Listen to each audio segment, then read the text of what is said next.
Hello everyone, welcome to my new episode of what I it in a day. আজকে ব্রেকফাস্টে খেয়েছিলাম ওটসের smoothie. তারপর আজকে লাঞ্চটা একদম দারুণ। কার কার এই লাঞ্চ খুব ভালো লাগে? ফেনা ভাত, আলু সিদ্ধ আর ডিম সিদ্ধ।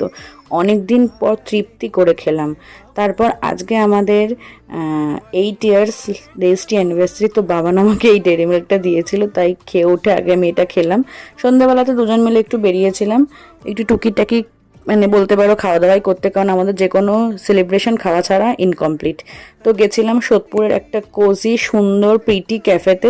ক্যাফেটার নাম হলো চাকনাওয়ালা, তোমরা হয়তো অনেকেই চেনো। তো গেছিলাম ওখানে, গিয়ে টুকিটাকি কাবাব, তারপর একটু শেক টাইপ এইসব খেয়ে আজকের দিনটা কাটালাম। তো আমার এই ভ্লগটা ভালো লাগলে তোমরা কিন্তু প্লিজ একটা লাইক করো, আর যারা আমার চ্যানেলে নতুন তারা কিন্তু প্লিজ চ্যানেলটাকে সাবস্ক্রাইব করে দিও। টাটা, সবাই ভালো থেকো, সুস্থ থেকো।